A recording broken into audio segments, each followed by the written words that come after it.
અને મારી સાથે સ્ટુડિયોમાં મહેમાન છે અને સાથે સાથે મારા સંવાદદાતા પણ છે જે લોકોની સાથે છે, લોકોની આશાઓ, અપેક્ષાઓ, લોકોની માંગણીઓ, પોતાની ઈચ્છાઓ એ બધા પર વાતો કરવી છે.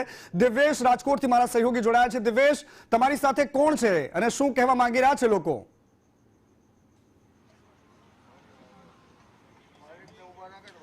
ચોક્કસ બજેટને લઈને રંગીલા રાજકોટવાસીઓમાં અનેરો ઉત્સાહ અને થનગનાટ છે તે જોવા મળી રહ્યો છે. સવાર છે ત્યારે હેલ્ધી બ્રેકફાસ્ટ થી કરવામાં આવતી હોય છે, કઠોળ ખાઈ રહ્યા છે. શું કહેશો, બજેટમાં શું આશા અપેક્ષા છે ને કેટલો મોંઘવારીની અસર છે? અત્યારે કઠોળ ને બધું બહુ મોંઘું થઈ ગયું છે. આ બધું સસ્તું કરવું જોઈએ. સામાન્ય માણસને અત્યારે બહુ તકલીફવાળું કામકાજ છે. અત્યારે બધી મોંઘવારી વધી રહી છે. બજેટમાં સસ્તું થાય સામાન્ય માણસને એવું બજેટ રજૂ કરવું જોઈએ. ચોક્કસ મોંઘવારીની કેવી અસર છે ને બજેટમાં શું આશા અપેક્ષા લાગે છે?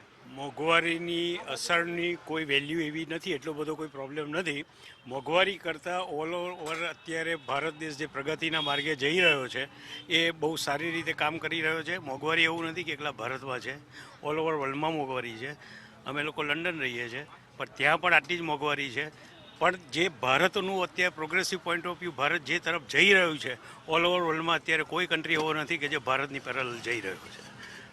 જે બજેટ આવી રહ્યું છે, બજેટમાં કઈ કઈ નવી જાહેરાતો છે કે જે ભારત માટે ફાયદારૂપ હશે, સામાન્ય લોકો માટે ફાયદારૂપ હશે? એ તો એક વસ્તુ છે, બિઝનેસ ડીલ જે થઈ રહી છે અત્યારે, મોદીજી જે બિઝનેસ ડીલ કરી રહ્યા છે, એ બિઝનેસ ડીલ જે ફ્રી ટ્રેડને જે કંઈ કરી રહ્યા છે એ ઓવરઓલ ઇન્ડિયન કન્ટ્રી માટે અને ઇન્ડિયાના લોકો માટે બહુ સારી રીતે પેલું જઈ રહ્યું છે.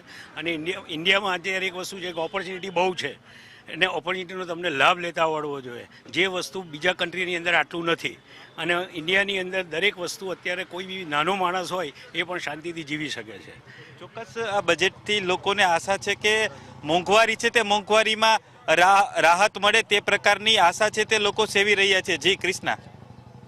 બિલકુલ દિવેશ, આભાર આપનો. અને अजय यादव हमारी साथ दिल्ली थी जोड़ाया है. अजय, क्या कुछ गतिविधियां चल रही है दिल्ली में अभी?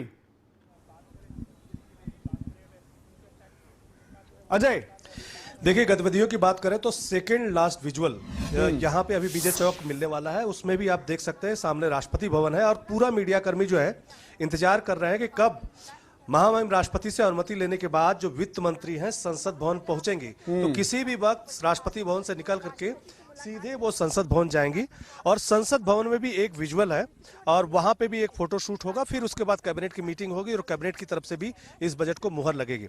जहां तक पहले आपने एक सवाल किया था कि आखिर दिल्ली में किस तरह की चर्चा चल रही है, तो दो तरह के यहाँ पे कयास लग रहा है. पहला तो यही है कि नरेंद्र मोदी का ये बजट है कहीं न कहीं देश की आंतरिक अर्थव्यवस्था जो है उसको मजबूत करने की कोशिश की जाएगी. क्योंकि दुनिया भर में जिस तरह की उथल पुथल है उसमें हर देश की कोशिश है कि सबसे पहले अपनी अर्थव्यवस्था को मजबूत किया जाए और उसमें अगर विदेशी निवेश जिस तरह से आता है तो उसको भी अट्रैक्ट करने की कोशिश की जाए. लेकिन साथ ही साथ नरेंद्र मोदी की यह भी कोशिश होगी कि 2047 का जो लक्ष्य विकसित भारत बनाने का रखा गया है उसके हिसाब से ही पूरे बजट का प्लान बनाया जाए. किसी एक सेक्टर को नहीं बल्कि हर सेक्टर को किस तरह से बेनिफिशियरी बनाया जाए और किस तरह से एम्प्लॉयमेंट जनरेट किया जाए और हर सेक्टर को किससे कैसे फायदा पहुंचाया जाए, तो ये तमाम सारी कोशिश होगी. तो उसमें सबसे महत्वपूर्ण बात यही है जो दिल्ली में चर्चा चल रही है कि सबसे पहले खास करके भारतीय जनता पार्टी के नेताओं की तरफ से कि सबसे पहले देश के आंतरिक बजट को मजबूत करना, आंतरिक बाजार को भी मजबूत करना, आंतरिक बाजार को फायदेमंद बनाना, ये कोशिश रहेगी. बिल्कुल अजय, आपके पास आ रहे हैं. बिल्कुल अजय, आप हमारे साथ जुड़े रहिएगा. कश्यप મારી સાથે જોડાયા છે. કશ્યપ, અમદાવાદીઓ પણ તમારી સાથે જોડાયેલા છે કારણ કે વૈશ્વિક માહોલ અલગ છે, ઘરના ખિસ્સાની હાલત અલગ છે અને આ બધાની વચ્ચે ઇકોનોમીની સ્થિતિ આપણને બધાને ખબર છે. કારણ કે આંકડાઓ ગમે તે હોય પરંતુ તમારા ખિસ્સા પર શું અસર પડે છે એ આપણને પોતાને ખબર હોય છે. કશ્યપ, તમારી સાથે કોણ છે, શું કહી રહ્યા છે લોકો? મનીષ, ગાંધીનગર ખાતે હું હાજર છું અને મોર્નિંગ વોક કરી અને યુવાઓ જે છે તે અહીં ચા નાસ્તો કરવા માટે થઈ અને આવતા હોય છે. નવા એક યુવા અહીં છે તેને પૂછીશું, क्या कहेंगे आज बजट पेश होने वाला है, क्या कुछ डिमांड है आपकी? मेरा तो मेजर फोकस ये है कि जिस पे इतना लोग फोकस नहीं कर पा रहे, क्लीनलीनेस और पोल्यूशन के ऊपर, जिसमें जैसे हम देख पा रहे हैं कि जितना ज़्यादा पोल्यूशन बढ़ रहा है, एयर पोल्यूशन, एयर क्वालिटी दिन ब दिन गिर रही है. दिल्ली के हाल देख लो, गुजरात के देख लो, राजस्थान कहीं भी हाल देख लो. और खासकर पानी की सुविधा ज़्यादा होनी चाहिए और पानी का वजह से जो है वो भी काफ़ी ज़्यादा पोल्यूशन है पानी का भी. और पेट्रोल का तो हम बोल के थक चुके हैं कि पेट्रोल थोड़ा सा कम हो, भाव थोड़ा कम हो, पेट्रोल का डीजल का थोड़ा भाव कम हो. वो हो ही नहीं रहा है, हर साल बढ़ता ही रहता है. तो कुछ वो उस पर होना चाहिए. मेन फोकस, और एजुकेशन ऑफ कोर्स, जिससे थोड़ा सा ताकि बच्चे और ज़्यादा पढ़ पाएँ, अच्छी क्वालिटी ऑफ एजुकेशन ले पाएँ, और बस मेरा मेन फोकस उस पर ये 3 चीज़ों पे होना चाहिए। टेक्नोलॉजी को लेकर क्या कहेंगे, क्या कोई डिमांड? टेक्नोलॉजी को लेकर ये है कि जैसे हम लोग आर्मी के टैंक्स वगैरह बाहर से रशिया से खरीदते हैं या फिर कहीं से भी खरीदते हैं, उससे अच्छा अपन लोग यहाँ पे क्यों ना बिल्ड करें। आई फील इंडिया में बिल्ड करो, ज़्यादा अच्छा बनेगा। आप वहाँ की क्वालिटी एक बार देख लिया आपने कैसे बनता है, क्या बनता है, उसके बाद यहाँ पे खुद इंफ्रास्ट्रक्चर ऐसा बिल्ड करो कि आप लोग खुद बिल्ड कर पाएँ अच्छा कुछ। मेरा ये कहना है।